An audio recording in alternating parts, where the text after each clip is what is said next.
ایک آندھا بھائی پاکستان بیا نواں فتنہ ڈاکٹر او ذاکر دنی او کو بھائی شے او نالائق ہے او آندھا بھائی فتنہ پھیلاون. آج کا ایک فتنہ ڈاکٹر ذاکر نائک کی شکل میں اس امت میں موجود ہے. اور سنتے پاکستان سے یہ مطالبہ کرتا ہوں کہ جس طرح انڈیا میں اس موزی کے لیکچر پر پابندی لگائی گئی, پاکستان میں بھی اس کے چینل پر پابندی لگائی جائے.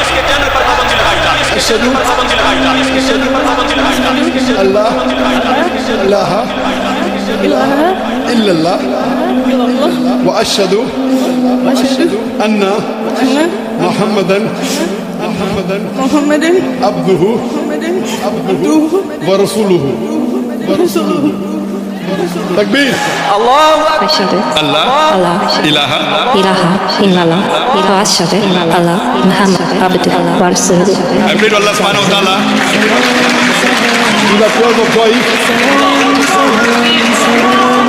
جناب ڈاکٹر ذاکر نائک امت مسلمہ کا ایک ایسا شہزادہ ہے جس کے ہاتھ پر 10 لاکھ سے زیادہ غیر مسلموں نے اسلام قبول کیا ہے اور انڈیا میں دھڑا دھڑ ہندو اسلام قبول کر رہے تھے. اسی ڈر سے انڈین گورنمنٹ نے ڈاکٹر ذاکر نائک کو انڈیا سے نکلنے پر مجبور کر دیا. اس کے بعد ڈاکٹر صاحب ملیشیا میں مقیم ہیں اور اب پاکستانی حکومت کی دعوت پر ڈاکٹر ذاکر نائک صاحب چند دن کے لیے پاکستان تشریف لائے ہیں اور ڈاکٹر صاحب کراچی, اسلام آباد, لاہور میں اسپیچز کریں گے. ڈاکٹر صاحب کے پاکستان آنے پر پاکستانی عوام انتہائی خوش ہے, لیکن ڈاکٹر صاحب کی تشریف آوری پر چند مولانا صاحبان کو بہت تکلیف ہو رہی ہے اور آج کی اس ویڈیو میں آپ کو بتائیں گے کہ آخر اس کی وجہ کیا ہے. یہ لوگ ڈاکٹر صاحب سے اتنی نفرت کیوں کرتے ہیں؟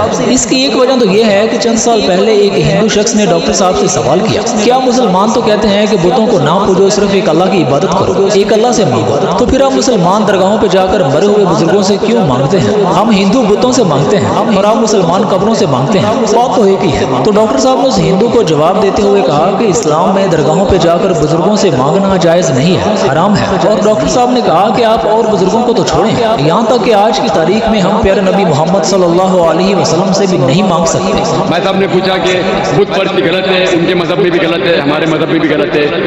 آپ بت کو الٹا پوجو یا سیدھا پوجو, تو مذہب کو پوجنا صحیح ہے کہ نہیں؟ مذہب کو پوجنا, مزار پہ جانا صحیح ہے کہ نہیں؟ بھائی صاحب نے بہت اچھا سوال پوچھا. اسی لیے میں کہتا ہوں کہ اسلام کو جاننے کے لیے مسلمان کو مت دیکھو, قرآن اور حدیث مت دیکھو. قرآن میں کہیں بھی نہیں لکھا ہوا ہے کہ مزار بناؤ, یہاں تک کہ اللہ کے رسول محمد صلی اللہ علیہ وسلم نے کہا کہ کوئی بھی قبر پکی نہیں ہونا چاہیے, اگر پکی ہے تو اس کو زمین پہ نش کرنا چاہیے. مزار کو پوجنا غلط ہے, حرام ہے. میں جانتا ہوں کہ کئی مسلمان انجانے میں علم کی کمزوری کی وجہ سے مزار پہ جاتے ہیں, اور میرا یہ کہنا ہے کہ بہت سا کلچر جو ہے ہمارے زندگی میں آ جاتا ہے, اور ہمارے باپ دادا پہلے کہیں نہ کہیں ہندو تو ہوں گے, تو ہمارے باپ دادا جاتے تھے مندر, ابھی جا رہے ہیں مزار میں, آستے آستے تبدیلی آ رہی ہے. تو میری درخواست ہے کہ اگر آپ اسلام ان بھائیوں سے جو مزار جاتے ہیں مسلمان بھائیوں, مزار پہ جانا بالکل غلط ہے. محمد صلی اللہ علیہ وسلم نے کہا کہ آپ قبر پہ جائیں, اگر آپ قبر پہ جائیں گے تو آپ کو یہ احساس ہوگا کہ آپ کبھی نہ کبھی مرنے والے تھے, تو اللہ پہ اور یقین کریں گے, آخرت پہ یقین ہوگا. تو قبر پہ جا کے ان کے لیے دعا کرنا چاہیے, جو آدمی مر چکا ہے ان کے لیے دعا کرو, ان کو دعا نہیں کر سکتے. You can pray for them not to them, مطلب ان کے لیے دعا کر سکتے, ان کو دعا نہیں کرتے. آپ سمجھے؟ وہ بیچارہ شخص مر گیا ہے, اچھا شخص تھا, اس کے لیے دعا کر سکتے اللہ انہیں جنت فردوس دے, انہیں نعمت دے, انہیں معاف کرے, وہ ٹھیک ہے. لیکن جا کے یہ بولے کہ میرے ایگزامینیشن میں میرے نمبر کم ہے تو بابا نمبر اچھے کر لو, یہ بالکل حرام ہے. آج کی تاریخ میں ہم محمد صلی اللہ علیہ وسلم سے بھی نہیں مانگ سکتے, آج کی تاریخ میں ہم محمد صلی اللہ علیہ وسلم سے بھی نہیں مانگ سکتے. اور چند بغیرتوں نے اسی اسپیچ کے الفاظ کی کٹنگ وغیرہ کر کے الفاظ کو اس طرح سے جوڑ دیا کہ جیسے ڈاکٹر ذاکر نائک صاحب کہہ رہے ہیں کہ محمد صلی اللہ علیہ وسلم کو ماننا حرام ہے. آج کی تاریخ میں ہم محمد صلی اللہ علیہ وسلم سے بھی نہیں مانگ سکتے. باقی لوگ کو تو چھوڑو, سنت اور باقی بابا لوگ کو چھوڑو, محمد صلی اللہ علیہ وسلم کو بھی ماننا ہمارے لیے حرام ہے. باقی لوگ کو تو چھوڑو, سنت اور باقی بابا لوگ کو چھوڑو, محمد صلی اللہ علیہ وسلم کو بھی ماننا ہمارے لیے حرام ہے. اس کے بعد کئی عقل دشمن تمام لوگ ڈاکٹر صاحب سے نفرت کرنے لگے کیونکہ اس نے کہا ہے کہ معاذ اللہ محمد صلی اللہ علیہ وسلم کو ماننا حرام ہے۔ حالانکہ وہ شخص جو پوری دنیا کے غیر مسلموں سے پیارے نبی محمد صلی اللہ علیہ وسلم کو منوانا چاہتا ہے اور لاکھوں لوگوں کو منوایا بھی ہے، بھلا وہ شخص کیسے کہہ سکتا ہے کہ محمد صلی اللہ علیہ وسلم کو ماننا حرام ہے؟ خیر ڈاکٹر صاحب نے اس ویڈیو کی بہت اچھے سے وضاحت بھی کی تھی، ذرا ملاحظہ فرمائیں۔ تو میں انسان غلطی کر سکتا ہوں، اگر کچھ غلط کہتا ہوں، اسی لیے سوال جواب کا سیشن ہوتا ہے، لیکن جو لوگ مجھے غلط ثابت نہیں کر سکتے تو ڈھونڈتے ہیں کچھ چیز کو پکڑے جس کو توڑ مروڑ کے پیش کرے، لوگ کے سامنے میرے بارے میں غلط فہمی پیش کرے۔ میں جانتا ہوں یہاں کے آرگنائزر نے کہا کہ ایک ویڈیو کلپ لوگ عام کر رہے تھے، اس میں کیا کہ ذاکر بھائی کہتے ہیں کہ محمد صلی اللہ علیہ وسلم سے مانگنا حرام ہے، محمد صلی اللہ علیہ وسلم کو ماننا حرام ہے۔ آج کی تاریخ میں ہم محمد صلی اللہ علیہ وسلم سے بھی نہیں مانگ سکتے، باقی لوگ کو تو چھوڑو، سنت اور باقی بابا لوگ کو چھوڑو، محمد صلی اللہ علیہ وسلم کو بھی ماننا ہمارے لیے حرام ہے، ہمارے لیے۔ ابھی میں جب قرآن کو چھوڑ کے بیس سے ثابت کر رہا ہوں محمد صلی اللہ علیہ وسلم کو ماننا چاہیے، تو کیا یہ شخص کہہ سکتا ہے کہ محمد صلی اللہ علیہ وسلم کو ماننا حرام ہے؟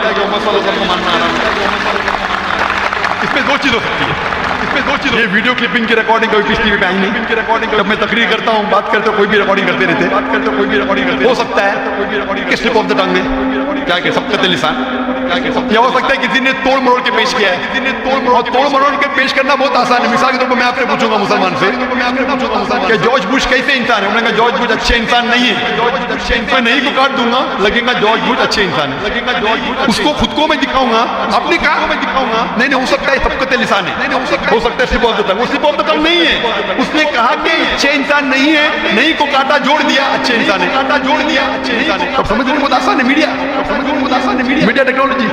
تو اس طریقے سے کئی کلپنگ فلوٹ ہو رہے مارکیٹ کے اندر، تو میں کوشش کر رہا ہوں کہ اللہ سبحانہ تعالیٰ کا پیغام پیش کروں، لوگوں کو قرآن کے قریب لے کے آؤں، صحیح حدیث کے قریب لے کے آؤں۔ جو لوگ چاہتے ہیں کہ انسان قرآن کے قریب نہ آئے، صحیح حدیث کے قریب نہ آئے، تو وہ لوگ ایسے حرکت کر رہے ہیں۔ اسی لیے ماشاءاللہ کیا ہو رہا ہے کہ لوگ میری تقریر سن کے الحمدللہ اس ناچیز کے ذریعے ہزاروں لوگ، لاکھوں لوگ قرآن مجید کے قریب آ رہے ہیں۔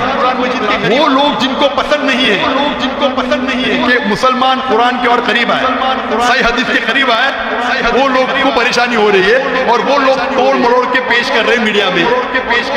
ابھی کوئی بھی انسان جو ذرا بھی بدھی رکھتا ہے، جب میں قرآن و حدیث کے علاوہ بائبل کے ذریعے ثابت کرتا ہوں کہ محمد صلی اللہ علیہ وسلم میں ماننا چاہیے، وید کے ذریعے ثابت کرتا ہوں، کیا وہ انسان بول سکتا ہے کہ محمد صلی اللہ علیہ وسلم کو ماننا حرام ہے؟ خیر ڈاکٹر ذاکر نائک کے خلاف نفرت پھیلانے کا یہ ایک پروپیگنڈا تھا جسے ڈاکٹر صاحب نے بہت اچھے سے کلیئر کیا، اور ڈاکٹر صاحب کے خلاف ایسے پروپیگنڈا پھیلانے کی وجہ بھی یہی ہے کہ ڈاکٹر ذاکر نائک مواحد توحید پرست انسان ہے، قبروں پہ ماتھا ٹیکنے والا نہیں ہے، بلکہ ہزاروں لاکھوں قبر کے پجاریوں کو اللہ کی توفیق سے توحید پر لانے والا ہے، اور ڈاکٹر ذاکر نائک شرک و بدعت اور تمام خرافات کا رد کرنے والا ہے۔ بس یہی چند مولانا صاحبان کو تکلیف ہے، لیکن اگر ڈاکٹر ذاکر نائک صاحب پاکستان آتے ہی داتا دربار پر ماتھا ٹیکتے، حاضری دیتے، تو یہ مزاروں کو پروموٹ کرنے والے مولانا بلے بلے کرتے۔ لیکن ڈاکٹر ذاکر نائک کا عقیدہ تو یہ ہے کہ داتا زمین کے نیچے نہیں ہے، بلکہ داتا تو عرش پر ہے۔ بس یہی سارا پڑا ہے۔ اللہ پاک سے دعا گو ہیں کہ اللہ ذوالجلال امت مسلمہ کو شرک و بدعات خرافات سے بچا کر صراط مستقیم پہ چلائے۔ آج کی ویڈیو میں اتنا ہی، انشاءاللہ جلدی ملتے ہیں نیکسٹ ویڈیو میں۔ السلام علیکم ورحمۃ اللہ وبرکاتہ۔